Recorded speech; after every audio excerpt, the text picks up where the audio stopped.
Hello friends, welcome back to my YouTube channel the classy sass. അപ്പോൾ last വീഡിയോയിൽ ഞാൻ പറഞ്ഞു നിർത്തിയത് ഒണ്ടാരിയിൽ നിന്ന് ബി സിയിലേക്ക് മൂവ് ചെയ്യാനുണ്ടായ സാഹചര്യം ഒരു സ്റ്റോറി പോലെ ഞാൻ പറഞ്ഞു. ആ വീഡിയോ കാണാത്തവരുണ്ടെങ്കിൽ ആദ്യം ആ വീഡിയോ കണ്ടു നോക്കൂ, എങ്കിലേ അതിൻ്റെ ഒരു കണ്ടിന്യൂഷൻ കിട്ടത്തുള്ളൂ. അപ്പോൾ ഇന്നത്തെ വീഡിയോയിൽ ഞാൻ പറയാൻ ഉദ്ദേശിക്കുന്നത്, ഞാൻ ഒരു പുതിയ സ്ഥലത്തേക്ക് ഒറ്റയ്ക്ക് മൂവ് ചെയ്ത് വന്നപ്പോൾ എന്തൊക്കെ ചാലഞ്ചസ് ആണ് ഫേസ് ചെയ്യേണ്ടി വന്നതെന്നൊക്കെയാണ് ഞാൻ പറയാൻ ഉദ്ദേശിക്കുന്നത്. അപ്പോൾ നമുക്ക് വീഡിയോയിലോട്ട് പോയി. I wake up to a little bit of drool on my pillow, feel like it's gonna be a bad day. Yeah, I'm tired of shit and the coffee ain't hit yet, damn ain't that great. Move ചെയ്യുന്ന day എത്തിയപ്പോഴത്തേക്ക് എൻ്റെ friends എല്ലാവരും കൊണ്ടാണ് എന്നെ എയർപോർട്ടിലേക്ക് കൊണ്ടാക്കിയതെല്ലാം. നാട്ടിൽ നിന്ന് കാനഡയിലോട്ട് ഒറ്റയ്ക്ക് വരാനായിട്ട് എനിക്കൊരു പേടിയില്ലായിരുന്നു, കാരണം ഭയങ്കര എക്സൈറ്റ്മെൻറ്റും കാര്യങ്ങളൊക്കെ ആയിരുന്നു. പക്ഷേ ഈ ഒണ്ടാരിയോയിൽ നിന്ന് ബി സിയിലേക്ക് മൂവ് ചെയ്യാൻ വേണ്ടി എയർപോർട്ടിൽ പോകുമ്പം എനിക്ക് ഭയങ്കര ഒരു ടെൻഷനും പേടിയൊക്കെ ആയിരുന്നു. എനിക്ക് എയർപോർട്ടിലോട്ട് കയറാൻ തന്നെ പേടിയായിരുന്നു. അപ്പോൾ എൻ്റെ ഫ്രണ്ടായിരുന്നു എൻ്റെ കൂടെ എയർപോർട്ടിനകത്ത് കയറി, കാരണം ഞാൻ പറഞ്ഞു എനിക്ക് ഒറ്റയ്ക്ക് പോകാൻ പേടിയാന്ന് പറഞ്ഞിട്ട് ഉള്ളിൽ കയറി എൻ്റെ എല്ലാ ചെക്കിനും എല്ലാം കഴിഞ്ഞിട്ടാണ് ആൾ തിരിച്ചിറങ്ങിപ്പോയത്. അപ്പോൾ അത്രയും എൻ്റെ കൂടെ നിന്നായത് എൻ്റെ ഫ്രണ്ട്സ് എല്ലാ ടൈമിൽ. അപ്പോൾ എല്ലാവരോടും ചിരിച്ചുകൊണ്ട് ബൈ പറഞ്ഞെങ്കിലും ഞാൻ ആ ഗേറ്റിൻ്റെ അവിടെ എത്തിക്കഴിഞ്ഞപ്പോൾ ഉണ്ടല്ലോ, ഞാൻ റിയലൈസ് ചെയ്യുന്നത് ഞാൻ എങ്ങോട്ട് പോവുകയാണെന്നൊക്കെയുള്ള കാര്യം എനിക്ക് അപ്പോഴാണ് എൻ്റെ ആ ബോധ മനസ്സ് പുറത്തേക്ക് വന്നത്.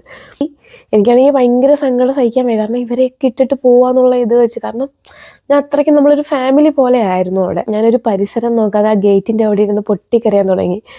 അപ്പം എനിക്ക് എൻ്റെ ഫോണിലോട്ട് പിള്ളേരൊക്കെ വിളിക്കുന്നുണ്ട്, എനിക്ക് ഫോൺ എടുക്കാൻ പറ്റുന്നില്ല, സംസാരിക്കാൻ പറ്റുന്നില്ല, കാരണം ഞാൻ എങ്ങനെ കരഞ്ഞുകൊണ്ടിരിക്കുക. അപ്പോൾ എൻ്റെ കൂടെ എൻ്റെ ചുറ്റും ഇരുന്ന കുറേ ആൾക്കാരൊക്കെ എന്നോട് ചോദിക്കുന്നുണ്ട്, അറിയോ ഓക്കെ ചോദിക്കുന്നുണ്ട്. അപ്പം ഞാൻ പറഞ്ഞു കുഴപ്പമൊന്നും ഇല്ല എന്ന് പറഞ്ഞു. നമുക്കിനി ഇങ്ങോട്ടേക്ക് ഒരു തിരിച്ചുവരവുണ്ടോ, അല്ലെങ്കിൽ ഇവരെയൊക്കെ ഇനി എപ്പം കാണും, അങ്ങനെയൊക്കെയുള്ളൊരു വിഷമമായിരുന്നു. അത് കഴിഞ്ഞ് പിന്നെ ഫ്ലൈറ്റിൽ കയറി ഞാനിവിടെ എത്തി. അങ്ങനെ ഞാൻ ഈ ഫോർട്ട് സെയിൻറ്റ് ജോൺ എന്ന് പറയുന്ന ഈ കുഞ്ഞു സ്ഥലത്തേക്ക് കാലുകുത്തുകയാണ്. ശരിക്കും പറഞ്ഞാൽ എൻ്റെ ഒരു കാനഡ ലൈഫ് ബിഗിൻ ചെയ്യുന്നത് ഇവിടെയാണെന്ന് വേണമെങ്കിൽ പറയാം. ഞാനങ്ങനെ ഒരുപാട് എയർപോർട്ട്സ് ഒന്നും അങ്ങനെ കണ്ടിട്ടില്ല, കാരണം ഞാൻ ആദ്യമായിട്ട് വരുന്ന കാനഡയിലോട്ടാണല്ലോ. അപ്പോൾ ഈ ഒരു എയർപോർട്ടിൽ ഫോർട്ട് സെയിൻറ്റ് ജോണിൽ വന്ന് ഇറങ്ങിയപ്പം തന്നെ, അപ്പോൾ ഞാൻ ആദ്യമായിട്ട് ഇങ്ങനെ ഒരു എയർപോർട്ട് കാണുന്നത്. ചെറുതെന്ന് പറഞ്ഞാൽ നമ്മുടെ നാട്ടിലേക്ക് അത്യാവശ്യം നല്ല സെറ്റപ്പായിട്ടുള്ളൊരു ബസ് സ്റ്റാൻഡൊക്കെ കാണുമല്ലോ, അങ്ങനത്തെ ഒരു സ്ഥലം. അതായത് നമ്മളെ പിക്ക് ചെയ്യാൻ വരുന്നവർക്ക് നമ്മൾ ഫ്ലൈറ്റ് വരുന്നതും ഫ്ലൈറ്റിൽ നിന്ന് ഇറങ്ങി വരുന്നതും ഒക്കെ കാണാം. അത്രയ്ക്കും ചെറിയ എയർപോർട്ട്. അപ്പം ഞാൻ ആദ്യമായിട്ട് ഇത്ര ചെറിയ എയർപോർട്ട് കാണുന്നത്. അപ്പം തന്നെ ഞാൻ വിചാരിച്ചത് എന്തൊരു ചെറിയ എയർപോർട്ട്. അത് കഴിഞ്ഞ് എൻ്റെ ബാഗ് വന്നപ്പോഴായാലും എൻ്റെ ബാഗ് മാത്രം വരുന്നു, വേറെ ആർക്കും അതിനകത്ത് ബാഗ് പോലും ഇല്ലായിരുന്നു, അതായത് പെട്ടി. അപ്പോൾ എൻ്റെ 3 പെട്ടി മാത്രം ഇങ്ങനെ ഭയങ്കര റോയൽ ഇതിൽ വരുന്നു, ബാക്കി ആർക്കും പെട്ടിയൊന്നുമില്ല. അപ്പം എനിക്ക് ഭയങ്കര അതിശയം തോന്നി എയർപോർട്ട് കണ്ടപ്പോൾ. അപ്പോൾ എൻ്റെ അക്കോമഡേഷനൊക്കെ ആണെങ്കിലും ഞാൻ മാർക്കറ്റ് പ്ലേസിലൊക്കെ നോക്കി ഒരു നോർത്ത് ഇന്ത്യൻസിൻ്റെ കൂടെ സെറ്റ് ചെയ്തിട്ടുണ്ടായിരുന്നു. അപ്പോൾ എനിക്കിവിടെ മലയാളീസിനെ ഒന്നും അറിയത്തില്ല. അപ്പം കിട്ടിയതാട്ടെ എന്ന് വെച്ചാൽ അങ്ങനെ വന്നതാണ്. അപ്പം ഞാൻ ആ എയർപോർട്ടിൽ നിന്ന് ആ വീട് വരെ എത്തുന്ന ആ സമയം എന്ന് പറഞ്ഞാൽ ഞാനിങ്ങനെ നോക്കുക, കാരണം ഞാൻ കണ്ട കാനഡ ഇതല്ല. ഞാൻ അപ്പുറത്ത് കണ്ട കാനഡ എന്ന് വെച്ചാൽ ഫുൾ സിറ്റി ലൈറ്റ്സ്, വലിയ ബിൽഡിങ്സ്, അതൊക്കെയാണ് ഞാൻ അവിടെ കണ്ടിട്ട് ഇങ്ങോട്ട് വന്നേക്കുന്നത്. ഇവിടെ വന്നപ്പം എനിക്കറിയില്ല, ഞാൻ വന്നത് രാത്രിയിലെന്തോ, അപ്പം ആ സമയത്ത് റോഡിൽ പോലും വണ്ടികളില്ല. അപ്പോൾ ഞാനെന്തോ ഇല്ല എങ്ങോട്ടാണോ വന്നതെന്നൊക്കെ ഒരു ഇതായി. അപ്പോൾ ഞാനിങ്ങനെ ചുറ്റും നോക്കാൻ തുടങ്ങി, എന്തെങ്കിലും ബിൽഡിങ്സ് എന്തെങ്കിലുമൊക്കെ ഉണ്ടോ, എന്താ സംഭവം ഒന്നും മനസ്സിലാവുന്നില്ലല്ലോ, നെഞ്ചൊക്കെ കിടന്ന് ഇങ്ങനെ ഇടിക്കുക. എന്നെ പിക്ക് ചെയ്യാൻ വന്നതാണെങ്കിലും ഞാൻ വർക്ക് ചെയ്യാൻ പോകുന്ന സ്ഥലത്ത് എൻ്റെ മാനേജറായിരുന്നു വന്ന ആൾ, മലയാളിയാണ്. അപ്പം ആൾ പിക്ക് ചെയ്യാൻ വന്ന് ഇതാ ചെറിയ സ്ഥലമാണെന്നൊക്കെ എന്നോട് ഇങ്ങനെ പറയുന്നുണ്ട്. എനിക്കൊന്ന് രാത്രി 1 മണി എന്തോ ആയപ്പോഴാണ് ഞാൻ ഈ ഫോർട്ട് സെയിൻറ്റ് ജോണിൽ എത്തുന്നത്. നെക്സ്റ്റ് ഡേ 11 മണിക്ക് തന്നെ എന്നോട് ജോലിക്ക് ജോയിൻ ചെയ്യാൻ പറയായിരുന്നു. അപ്പം അങ്ങനെ വർക്കിൽ ജോയിൻ ചെയ്തു. അപ്പം ഞാൻ ഇതുവരെയും ചെയ്യാത്തൊരു ജോബാണ്, എനിക്കതിനെക്കുറിച്ച് ഒരു ഐഡിയ ഇല്ല. അതൊക്കെ പഠിച്ചെടുക്കാം അങ്ങനത്തെയൊക്കെ ഒരു മൈൻഡായിരുന്നു എനിക്ക്. അതൊന്നും എന്നെ അത്ര ബോദർ ചെയ്യുന്നില്ലായിരുന്നു. പക്ഷെ അപ്പോൾ ഈ സ്ഥലത്ത് മലയാളീസ് ഉണ്ടോ ഇല്ലയോ എന്നൊന്നും നമുക്കറിയത്തില്ലല്ലോ, ആരെ അറിഞ്ഞുകൂടാ. ആകെ അറിയാവുന്ന ആ വീട്ടിൽ താമസിക്കാൻ വന്ന നോർത്ത് ഇന്ത്യൻസ് ആയിട്ടുള്ള പിള്ളേരെ അറിയുന്ന, അവരിവിടെ പഠിക്കാൻ വന്നവരൊക്കെ. അപ്പം അവർക്കൊക്കെ ഭയങ്കര അതിശയം, ഞാൻ ടൊറൻറ്റോയിൽ നിന്ന് ഇങ്ങോട്ട് മൂവ് ചെയ്തു എന്നൊക്കെ പറഞ്ഞു. അവരുടെ കണ്ണിൽ ടൊറൻറ്റോ എന്നൊക്കെ പറഞ്ഞാൽ നല്ല അടിപൊളി സിറ്റി, അവിടുന്ന് എന്തിനാണ് ഈ സ്ഥലത്തോട്ട് വന്നതെന്നുള്ള ഇതിലാണ് അവർ അതിശയപ്പെടുന്നത്. അപ്പം ഞാൻ ഇങ്ങനെ പറഞ്ഞ് എനിക്ക് PR വേണ്ടി വന്നതാണെന്നും കാര്യങ്ങളൊക്കെ പറയുന്നു. അപ്പോൾ അവർ ഇവിടുത്തെ സിറ്റുവേഷനൊക്കെ എന്നോട് ഇങ്ങോട്ട് പറഞ്ഞായിരുന്നു. അതായത് അവർ വന്നിട്ട് ഇത്ര നാളായി, 4 വർഷമായി, അവർക്ക് ഇതുവരെ PR ആയില്ലെന്നൊക്കെ പറഞ്ഞു. അപ്പോൾ എനിക്ക് ദൈവമേ ഞാൻ പെട്ടോ. അപ്പം ആ കൊച്ചിനോടും ഞാനിങ്ങനെ കാര്യങ്ങളൊക്കെ സംസാരിക്കുന്നു. അപ്പോൾ അങ്ങനെ ഞാൻ എൻ്റെ എംപ്ലോയറിനെ ഇവിടെ ഒന്ന് മീറ്റ് ചെയ്ത് കഴിഞ്ഞപ്പോൾ, എംപ്ലോയർ ആണല്ലോ ഞാൻ വിചാരിച്ച പോലെ അങ്ങനെ പ്രായമുള്ള ആളൊന്നും അല്ലായിരുന്നു, ചെറുപ്പക്കാരനായിരുന്നു. അപ്പോൾ ആളുടെ കയ്യിൽ നിന്ന് പക്ഷേ നല്ല പോസിറ്റീവായിട്ടുള്ള കാര്യങ്ങളായിരുന്നു. എന്ത് ഹെൽപ്പ് വേണമെങ്കിലും ചെയ്യാം. അതായത് നമ്മൾ PR വേണ്ടിയിട്ടാണല്ലോ ഇങ്ങോട്ട് വന്നത്. അപ്പം ഞങ്ങൾ കുറേ സംസാരിച്ചു. അപ്പോൾ ആൾക്ക് എന്ത് ഹെൽപ്പ് ചെയ്യാനും ഓക്കെ ആയിരുന്നു. അപ്പം അതുകൊണ്ട് ആ കാര്യത്തിൽ എനിക്ക് ഓക്കെ ആയിരുന്നു. വന്നെങ്കിലും എന്തൊക്കെ അനുഭവിച്ചാലും നമുക്ക് അവസാനം പുള്ളി ഹെൽപ്പ് ചെയ്യുമല്ലോ എന്നുള്ളൊരു മൈൻഡായിരുന്നു എനിക്ക്. ഒരു 1 വീക്കൊക്കെ കഴിഞ്ഞപ്പം എനിക്ക് ജോലി സ്ഥലത്തു നിന്നും കുറച്ച് മെൻ്റൽ പ്രഷർ കിട്ടാൻ തുടങ്ങി. എന്ന് വെച്ചാൽ ഫസ്റ്റ് കാര്യം എന്ന് വെച്ചാൽ ലാംഗ്വേജിൻ്റെ ഒരു പ്രശ്നം ഉണ്ടായിരുന്നു. കാരണം നമ്മൾ 6 മാസം അവിടെ നിന്നെങ്കിലും ഇംഗ്ലീഷ് അങ്ങനെ വലുതായിട്ട് യൂസ് ചെയ്തിട്ടില്ല. കാരണം എവിടെ ചെന്നാലും മലയാളീസാണ്. പിന്നെ എന്താ നമുക്ക് അങ്ങനെ വൈറ്റ്സിനെ ഒന്നും ഞാൻ അവിടെ അങ്ങനെ അധികം കണ്ടിട്ടില്ല. അപ്പം ഈ ഞാൻ വന്ന സ്ഥലം എന്ന് വെച്ചാൽ ഒരു കൺട്രി സൈഡ് പോലെ വൈറ്റ്സ് ആണ് ഇവിടെ കൂടുതൽ. അപ്പം എനിക്ക് എൻ്റെ ജോലിയുടെ ഭാഗമായിട്ട് ഡെയിലി ഫോൺ കോൾസും ഡയറക്റ്റ് കസ്റ്റമറിനായിട്ട് ഹാൻഡിൽ ചെയ്യേണ്ട സാഹചര്യങ്ങളൊക്കെ ഉണ്ടായിരുന്നു.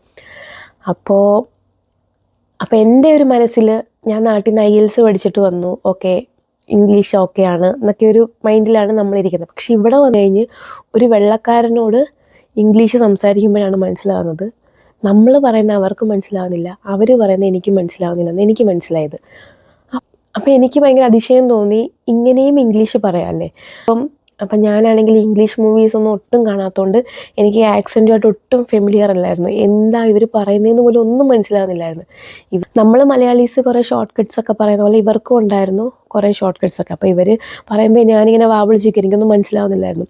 അങ്ങനെ എനിക്ക് ജോലി സ്ഥലത്ത് കുറച്ച് പ്രശ്നങ്ങളുണ്ടായിരുന്നു. അതായത് കസ്റ്റമർ വരുമ്പോൾ ഹാൻഡിൽ ചെയ്യാൻ ബുദ്ധിമുട്ട്, അല്ലെങ്കിൽ ഫോണിൽ സംസാരിക്കാൻ ബുദ്ധിമുട്ട്, അല്ലെങ്കിൽ സംസാരിച്ച് കഴിഞ്ഞാൽ തന്നെ പകുതി കാര്യങ്ങൾ ഞാൻ ചെയ്യുന്ന തെറ്റ്.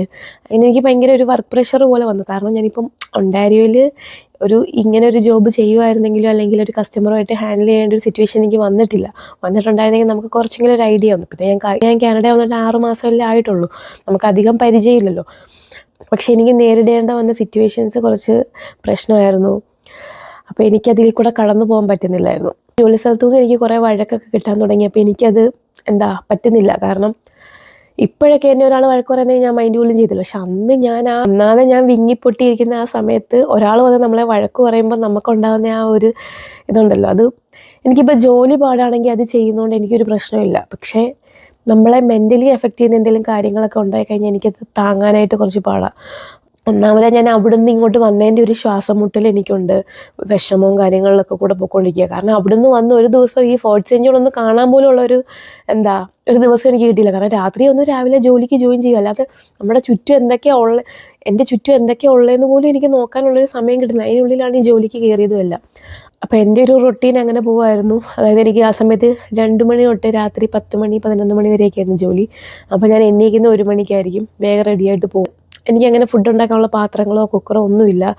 പിന്നെ ഞാൻ താമസിക്കുന്നതായാലും നോർത്ത് ഇന്ത്യൻസിൻ്റെ കൂടെ ആയതുകൊണ്ട് അവർക്ക് നമ്മുടെ നോൺ വെജും കാര്യങ്ങളൊന്നും അതിൻ്റെ സ്മെല്ലും ഒന്നും പറ്റത്തില്ല. അപ്പോൾ എന്തെങ്കിലും ഞാൻ വാങ്ങിച്ച് കുക്ക് ചെയ്താലും അവർക്ക് വോമിറ്റിംഗ് ടെൻഡൻസിയും അങ്ങനെ പ്രശ്നങ്ങളൊക്കെ ഉണ്ട്. അപ്പോൾ അതും പറ്റത്തില്ല. അങ്ങനെ ആ ടൈമിലായാലും എനിക്കൊരു സിംഗിൾ റൂം ഇല്ലായിരുന്നു, ഞാനൊരു കുട്ടിയുടെ കൂടെ റൂം ഷെയർ ചെയ്യുമായിരുന്നു. അപ്പോൾ അതുകൊണ്ട് തന്നെ അതും എനിക്ക് ഭയങ്കര പ്രശ്നമായിരുന്നു. അപ്പോൾ എൻ്റെ ക്ലാസ് എല്ലാ സമയത്തും സ്മൂത്തായിട്ട് നടക്കുന്നുണ്ട്, ഓൺലൈൻ ആയതുകൊണ്ട്. പക്ഷേ ഞാൻ നിൽക്കുന്ന സ്ഥലത്തും എനിക്ക് പ്രശ്നം, ഞാൻ വർക്ക് ചെയ്യുന്ന സ്ഥലത്തും എനിക്ക് പ്രശ്നം. ഈ 2 പ്രശ്നവും കൂടെ എന്നെ ഭയങ്കരമായിട്ട് ഹോണ്ട് ചെയ്തു. കാരണം വീട്ടിലെ പ്രശ്നം കാരണം ജോലി സ്ഥലത്ത് പോകുമ്പോൾ കുറച്ച് റിലാക്സ് ആകാമെന്ന് വെച്ചാൽ അവിടെ ചെല്ലുമ്പോൾ അതിനെക്കാട്ടിലും, അവിടെ നിന്ന് ഇങ്ങോട്ട് വരുമ്പോൾ ആവുമെന്ന് വെച്ചാൽ ഇവിടെ വരുമ്പോൾ അതിനെക്കാട്ടിലും. കാരണം അങ്ങനെ എനിക്ക് വീട്ടിൽ നിന്ന് ഇങ്ങോട്ട് നോൺ വെജിൻ്റെ പിക്കിളും കാര്യങ്ങളൊക്കെ അയച്ചു തന്നെങ്കിലും അതും നമ്മളൊരു മീനച്ചാറ് പോലും ഒരു മൈക്രോവേവിൽ വെച്ചൊന്ന് ചൂടാക്കി കഴിഞ്ഞാൽ തന്നെ അവർക്ക് ഛർദ്ദിക്കാൻ വരുന്നു. അപ്പം നമുക്കും ബുദ്ധിമുട്ടല്ല, ഒരാൾക്ക് അങ്ങനെ ഛർദ്ദിക്കാൻ വരുമ്പോൾ നമ്മളത് ചെയ്യുന്നത് ശരിയല്ലല്ലോ. പിന്നെ ഞാനെല്ലാം നിർത്തിയിട്ട് എനിക്കൊന്ന് 21 ദിവസത്തോളം ഞാൻ ഉണക്ക ചപ്പാത്തി മാത്രം കഴിച്ചുകൊണ്ടൊക്കെ ഇരിക്കുമായിരുന്നു. ഉണ്ടാക്കാൻ പാത്രമില്ല, ഉണ്ടാക്കി കഴിഞ്ഞാൽ ഇവർക്ക് പ്രശ്നം. അപ്പം മൊത്തത്തിൽ ഞാനങ്ങ് എന്താ പറയണ്ടേ, എൻ്റെ ലൈഫിൽ ഞാൻ ഇങ്ങനെ ഒരു സിറ്റുവേഷനിൽ കൂടെ കടന്നു പോയിട്ടില്ല. ഇതൊക്കെ ഷെയർ ചെയ്യാൻ എനിക്കൊരാളുണ്ടെങ്കിൽ എനിക്ക് പകുതി ഒരു ആശ്വാസമായി. ഇപ്പം നമുക്കൊരു ഫ്രണ്ടുണ്ട്, നമുക്ക് ആ ഫ്രണ്ടിനോട് ഇതൊക്കെ പറയാം, ഇങ്ങനെയൊക്കെ സിറ്റുവേഷൻ ഉണ്ടെന്ന് പറഞ്ഞാൽ പോലും നമുക്കൊരാശ്വാസം. പക്ഷേ എനിക്കപ്പം പറയാൻ ആരുമില്ല.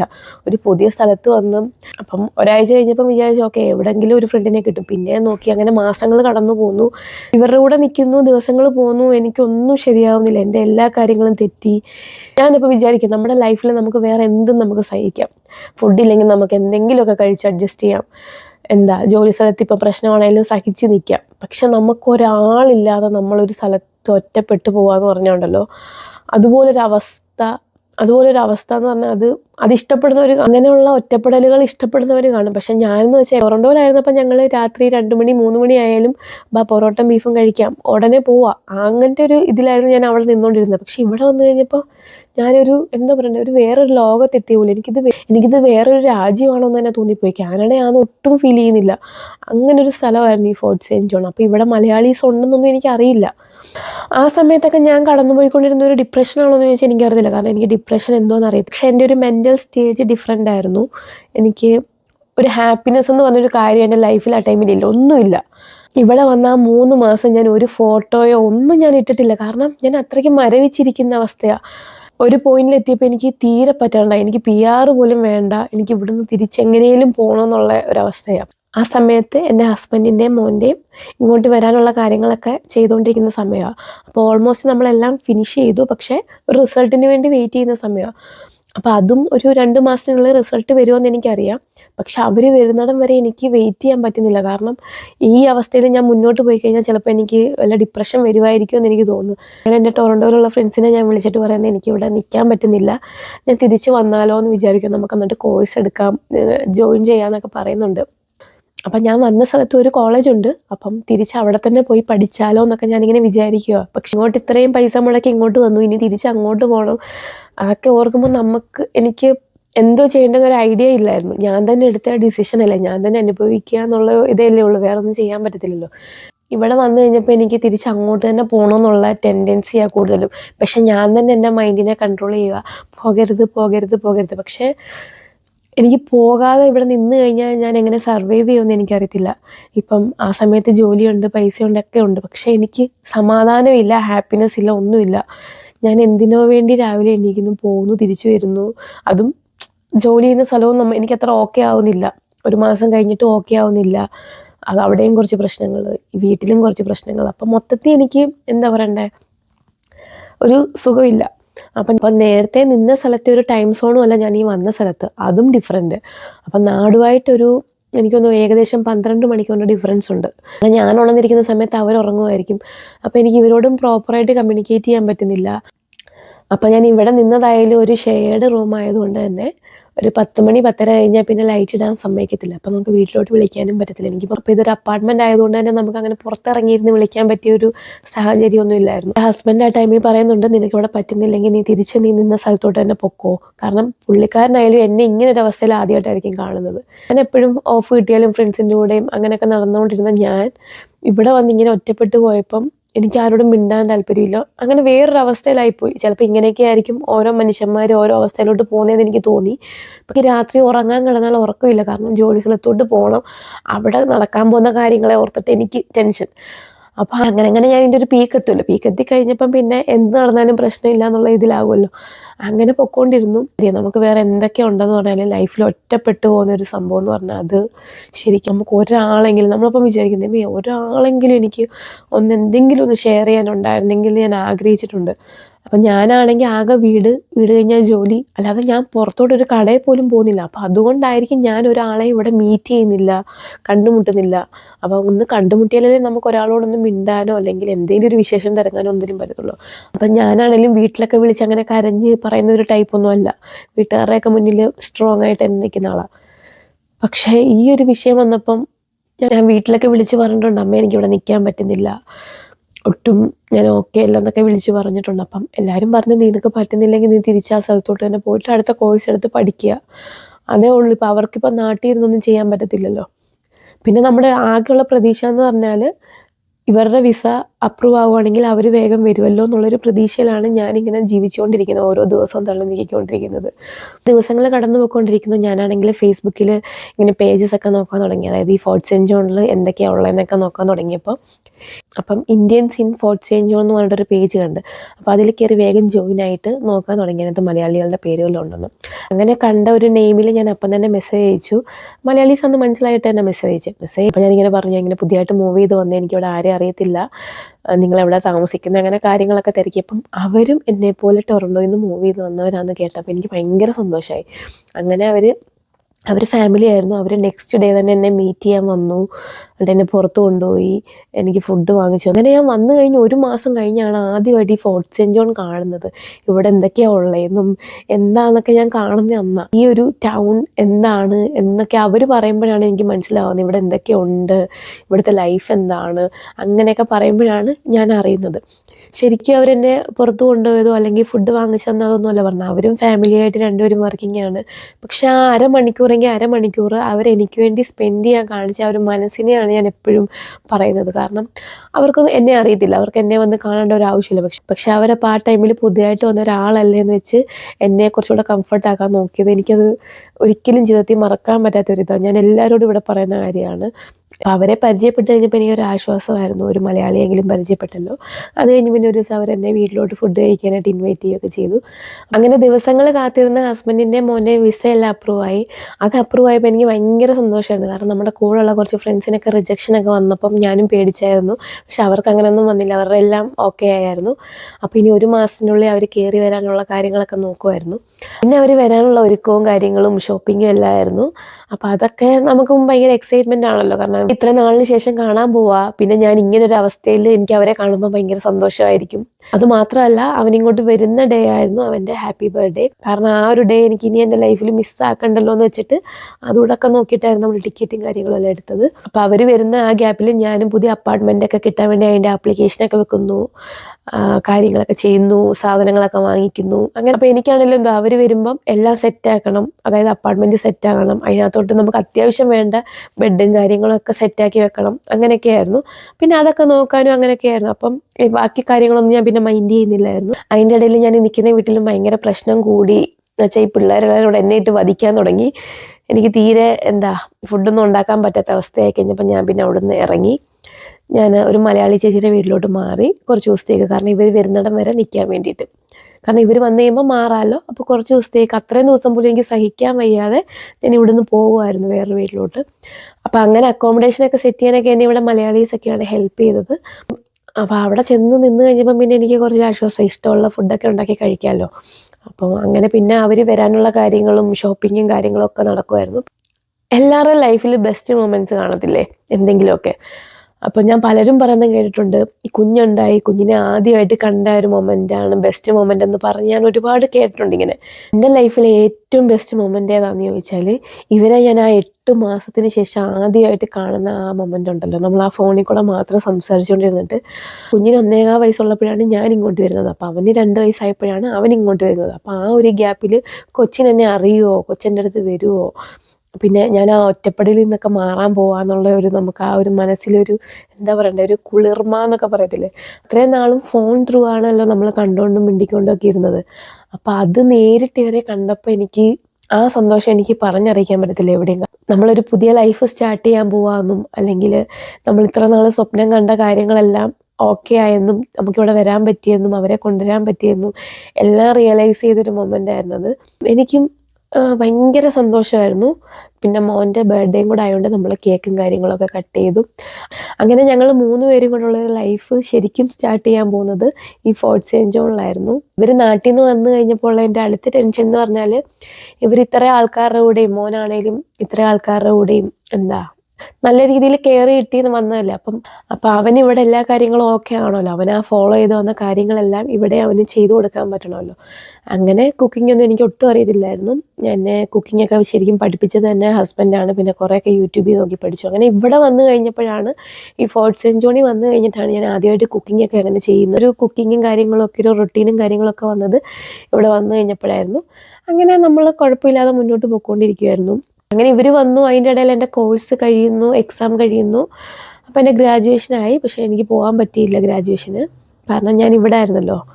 അപ്പോൾ ഇതിന് വേണ്ടി ഞാൻ അവിടം വരെ ഫ്ലൈറ്റ് ടിക്കറ്റ് എടുത്ത് പോയിട്ട് തിരിച്ചിങ്ങോട്ട് വരുമ്പോൾ അത് എക്സ്ട്രാ എക്സ്പെൻസ് അല്ലേന്ന് വെച്ചിട്ട് അങ്ങനെ പോയില്ല. അപ്പോൾ ആ ഒരു കാര്യം മിസ്സായി.